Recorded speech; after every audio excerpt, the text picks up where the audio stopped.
ഫോമായുടെ കേരള കൺവെൻഷന് 3 ദിവസത്തെ പരിപാടികൾ എന്നാണ് ഔദ്യോഗികമായി പറയുന്നത്. എന്നാൽ പ്രോഗ്രാം ലിസ്റ്റ് നോക്കിയപ്പോൾ 5 ദിവസത്തെ പരിപാടികൾ കാണുന്നുണ്ട്. ജനുവരി 3-ന് ഈ കോട്ടയത്തിനടുത്ത് കുറിച്ചിയിൽ ഒരു മെഡിക്കൽ ക്യാമ്പ്, അത് പരുമല മൾട്ടി സ്പെഷ്യാലിറ്റി ഹോസ്പിറ്റലുമായിട്ട് ബന്ധപ്പെട്ടാണ്, അവരുടെ വിദഗ്ധരാണ് വരുന്നത്. അപ്പോൾ ധാരാളം പേർക്ക് ചികിത്സാ സഹായം തേടാനായിട്ട് കഴിയും. എന്ന് മാത്രമല്ല ഫോളോ അപ്പിനുള്ള സൗകര്യമുണ്ട്. പരുമലയുമായിട്ട് ബന്ധപ്പെട്ട ഫോളോ അപ്പിനുള്ള സൗകര്യം ഉണ്ടെന്നുള്ളതാണ് ഏറ്റവും പ്രധാനപ്പെട്ട കാര്യം. വിദഗ്ധ ആശുപത്രി, വിദഗ്ധ സേവനം ലഭ്യമാകുന്നതാണ്. പിന്നെ 5-ാം തീയതി പിറവത്ത് അമ്മയോടൊപ്പം എന്ന പ്രോഗ്രാം നടക്കുന്നു. അത് ഏറെ നല്ലത്, ഏറെ ശ്രദ്ധേയം. നമുക്കറിയാം, ഈ പ്രായമുള്ള അതുപോലെ തന്നെ വിധവകളായ സ്ത്രീകൾക്ക് അത് 700-ഓളം പേർക്ക് ഈ ഉപഹാരങ്ങൾ നൽകുന്നു എന്നാണ് പറയുന്നത്. ധനസഹായം അടക്കമുള്ള ഉപഹാരങ്ങൾ, പലതരം കിറ്റുകളും എല്ലാം ചേർത്താണത് കൊടുക്കുന്നത്. അതും ഏറെ അഭിനന്ദിക്കപ്പെടേണ്ട ഒരു കാര്യമാണ്. നമ്മുടെ നാട്ടിലെ വൃദ്ധരായ സ്ത്രീകളെയൊക്കെ പൊതുവിൽ അവഗണിച്ച് കളയുകയാണ് നമ്മൾ വീടുകളിലൊക്കെ കാണാറുള്ളത്. അതിനാരെയും കുറ്റം പറഞ്ഞിട്ട് കാര്യമില്ല. മക്കൾ അവരുടെ കാര്യത്തിന് വേണ്ടി ഓടി നടക്കുമ്പോൾ വീട്ടിലുള്ള പ്രായമായവരെ ശ്രദ്ധിച്ചു എന്ന് വരില്ല. പലപ്പോഴും അത് കണ്ടുവരാറുള്ളതാണ്. നാട്ടിലെ ഒരു സ്ഥിതി അതാണ്. എന്തായാലും നമ്മൾ അവരോടൊരു കരുതൽ കാണിക്കുന്നു എന്നുള്ളത് നിസ്സാരമായൊരു കാര്യമല്ല, അതൊരു വലിയ കാര്യം തന്നെ. പ്രത്യേകിച്ച് ഈ ഡോളറിനൊക്കെ ആണെങ്കിൽ ഇപ്പോഴെന്താ വില? $10 കൊടുത്താൽ 900 രൂപ, 90 രൂപ വെച്ചൊക്കെ കിട്ടും. 90 വെച്ച്. ഇവിടെ അത് വലിയ തുക അല്ലെങ്കിൽ കൂടി അവിടെ ചെല്ലുമ്പോൾ അത് തുക കുറച്ചുകൂടെ വില കൂടുതൽ കിട്ടുന്നു, മൂല്യം കൂടുന്നു. അത് ഒരു കാര്യം. ഇനി രണ്ടാമത്തെ കാര്യം, ഇനി അടുത്തത് ഈ 9-ാം തീയതി വിൻസർ കാസിൽ, കോട്ടയത്തെ പ്രമുഖ ഹോട്ടൽ, അവിടെ നടക്കുന്ന പരിപാടികളാണ്. അപ്പോൾ അവിടെ നടക്കുന്ന പരിപാടികൾ, പതിവ് ചടങ്ങുകൾ നമുക്കറിയാം. ഒരു ഉദ്ഘാടന സമ്മേളനം അല്ലെങ്കിൽ ഒരു സമാപന സമ്മേളനം, മന്ത്രിമാർ അല്ലെങ്കിൽ മുനിസിപ്പൽ ചെയർമാൻ ഇവരൊക്കെ വരിക, അവരുടെ അർത്ഥശൂന്യമായ കുറേ പ്രസംഗങ്ങൾ. പക്ഷേ ഇവിടെ ഞാൻ കണ്ട ഒരു കാര്യം, അവിടെ ചില നല്ല കാര്യങ്ങൾ നടക്കുന്നു. ഈ ഇലക്ട്രിക് വീൽ ചെയർ കൊടുക്കുന്നു, മുച്ചക്കര സ്കൂട്ടർ കൊടുക്കുന്നു, ഈ കാഴ്ച പരിമിതിയുള്ളവർക്ക് ലാപ്ടോപ്പ് കൊടുക്കുന്നു, അതുപോലെ തന്നെ കേൾവി പരിമിതിയുള്ളവർക്ക് ഈ ശ്രവണ സഹായി കൊടുക്കുന്നു.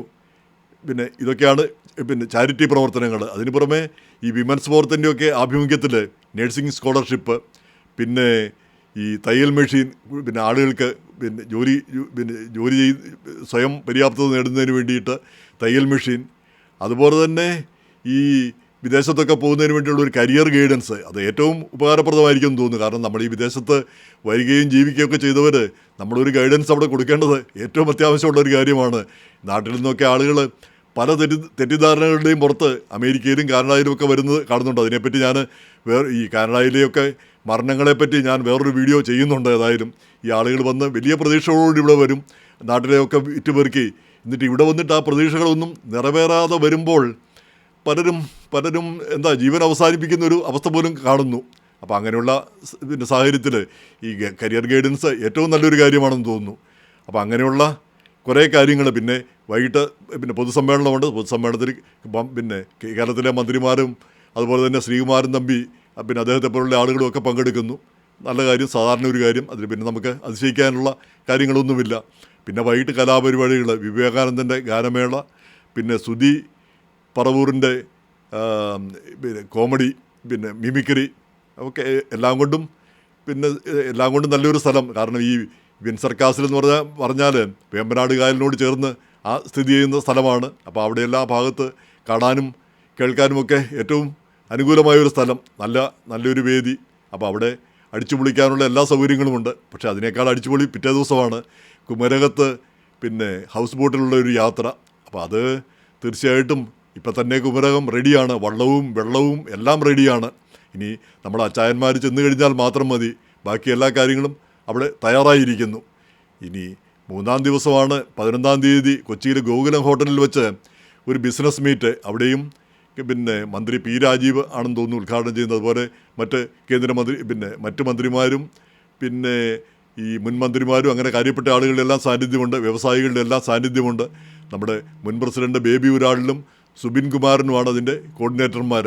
അപ്പോൾ അതും നല്ലൊരു പരിപാടിയായിരിക്കും എന്നുള്ളതിന് യാതൊരു സംശയവുമില്ല. അതുപോലെ തന്നെ ഇത് പറയുന്നതിന് ഞാൻ പറയുന്ന ഒരു നിക്ഷിപ്ത താല്പര്യം എനിക്കുമുണ്ട്. അതായത് ഈ മലയാളിയുടെ ഒരു പരിപാടി ആ ഗോകുലത്തിൽ വെച്ച് ഈ 11-ാം തീയതി നടക്കുന്നുണ്ട്. നമ്മുടെ ആഗോള ചെറുകഥാ മത്സരത്തിൻ്റെ വിജയികൾക്ക് സമ്മാനം കൊടുക്കുക എന്നുള്ളത്. അപ്പോൾ അതിലേക്ക് കൂടി ആളുകളെ ക്ഷണിക്കുന്നു. അതിൻ്റെ വിശദവിവരങ്ങൾ പിന്നാലെ ഈ മലയാളിയിലും ഈ വീഡിയോയിലും കൂടെ പറയുന്നതായിരിക്കും. അതിലേക്കും ആളുകളെ ക്ഷണിക്കുന്നു. എന്തായാലും ഈ കൺവെൻഷൻ ഒരു മികച്ച പരിപാടിയായിരിക്കും എന്നുള്ള കാര്യത്തിൽ എനിക്ക് യാതൊരു തർക്കവുമില്ല. കാരണം ധാരാളം പേര് ഇപ്പം തന്നെ രജിസ്റ്റർ ചെയ്തിരിക്കുന്നു എന്നാണ് പറയുന്നത്. ധാരാളം പേര് പങ്കെടുക്കുന്നു. കാരണം ഈ കാലാവസ്ഥ, അമേരിക്കയിലെ ഈ പിന്നെ തണുത്ത കാലാവസ്ഥയിൽ ആളുകൾ കൂടുതലായിട്ട് നാട്ടിൽ പോകുന്നൊരു സമയമാണിത്. എന്ന് മാത്രമല്ല, നമ്മളിൽ ഈ ഒന്നാം തലമുറയിൽ പലരും ഒക്കെ റിട്ടയർ ചെയ്ത് ഒരു പരുവത്തിലിരിക്കുന്ന സമയമാണ്. അപ്പം ഇങ്ങനെ നാട്ടിൽ പോകാനൊരു അവസരം കിട്ടുക എന്ന് കാത്തിരിക്കുന്ന ആളുകളാണ്. അവർക്കാണ് ഈ ഈ പിന്നെ വാതായനം തുറന്നു കിട്ടിയിരിക്കുന്നത്. 4-5 ദിവസത്തെ പരിപാടികൾ പല ദിവസങ്ങളിലായിട്ട്. വാസ്തവം പറഞ്ഞാൽ നമുക്ക് അടുത്ത ആഴ്ച മുതൽ അടിച്ചു പൊളിക്കാൻ തുടങ്ങേണ്ടതാണ്. ഈ ക്രിസ്മസിന് പ്രസിഡന്റ് ട്രംപ് രണ്ട് അഡീഷണൽ ദിവസം അവധി പ്രഖ്യാപിച്ചിരിക്കുന്നു. പിന്നെ അത് കഴിഞ്ഞാൽ അത് കഴിഞ്ഞാൽ പിന്നെ വീക്കെൻഡായി. അപ്പം മൊത്തത്തിൽ 5 ദിവസമാണ് അടുത്ത ആഴ്ചയിൽ അവധി കിട്ടാൻ പോകുന്നത്. അത് കഴിഞ്ഞാൽ പിന്നെ ന്യൂ ഇയർ ആയി. അപ്പോൾ ഈ സമയങ്ങളിലൊക്കെ അടിച്ചു പൊളിക്കാനും ഒക്കെ അല്ലാതെ വേറെ എന്താ ചെയ്യാൻ പറ്റുക? അങ്ങനെ പറ്റുന്നവർക്ക്, എല്ലാവർക്കും പറ്റുമെന്ന് ഞാൻ പറയുന്നില്ല. പക്ഷേ ഈ റിട്ടയർ ചെയ്തവർക്കും മറ്റുമൊക്കെ ഒത്തുകൂടാനും ഇങ്ങനെ പിന്നെ ആളുകളുമായിട്ടൊക്കെ ബന്ധപ്പെടാനും കിട്ടുന്ന ഒരു അവസരമാണ് അത്. പിന്നെ പുതിയ തലമുറയ്ക്ക് പുതിയ കാര്യങ്ങൾ അറിയാനും ഈ പുതിയ ആളുകളുമായിട്ട് ബന്ധപ്പെടാനും ഒക്കെ കിട്ടുന്ന ഒരു വേദിയും കൂടിയാണിത്. എന്തുകൊണ്ടും ഈ അവസരം നമ്മൾ പാഴാക്കരുത്. കഴിയുന്നത്ര ആളുകൾ കൺവെൻഷനിൽ പങ്കെടുക്കാൻ ഒരുപാട് പേര് രജിസ്റ്റർ ചെയ്തു എന്ന് പറഞ്ഞു. എങ്കിലും കൂടുതൽ പേർക്ക് വരാവുന്നതാണ്. ഇനിയിപ്പം ഇത്ര പെട്ടെന്ന് പോകാനായിട്ട് ഇനിയിപ്പോൾ ടിക്കറ്റൊക്കെ കിട്ടുക പിന്നെ കടുത്ത് വലിയ ചാർജാണെന്നാണ് ഇപ്പോൾ പറയുന്നത്, പെട്ടെന്ന് ടിക്കറ്റ് എടുക്കണമെങ്കിൽ. അപ്പം ടിക്കറ്റൊക്കെ എടുക്കാത്തവർക്ക് അതൊരു നഷ്ടം തന്നെ, പോകാൻ പറ്റാത്തവർക്ക്. എന്തായാലും ഈ കേരള കൺവെൻഷനെ നമ്മൾ ഉഷാറാക്കണം. ആളുകൾ കൂടുതലായിട്ട് പിന്നെ പോവുകയും പങ്കെടുക്കുകയും ചെയ്ത് നാടുമായിട്ടുള്ള ബന്ധം നമ്മൾ ഊട്ടിയുറപ്പിക്കുക തന്നെ വേണം. എല്ലാവരും ഒറ്റപ്പെട്ട് പോകാറുണ്ട്, ഒറ്റയ്ക്ക് ഫാമിലിയായിട്ടൊക്കെ പോകാറുണ്ട്. പക്ഷേ ഇങ്ങനെ കൂട്ടമായിട്ട് പോകുന്ന ഒരു വ്യത്യസ്തമായൊരു അനുഭവമാണ് നമുക്ക് നൽകുക. അതാ ചെന്ന് കഴിഞ്ഞാൽ അത് ആ കൺവെൻഷനിൽ പങ്കെടുത്തു കഴിഞ്ഞാൽ ഇത് മനസ്സിലാവുകയുള്ളൂ. അത് എന്തുകൊണ്ടും മനോഹരമായൊരു കൺവെൻഷൻ ആശംസിക്കുന്നു. അതുപോലെ തന്നെ ഈ മലയാളിയുടെ പരിപാടിയിലേക്കും ആളുകളെ ക്ഷണിക്കുന്നു.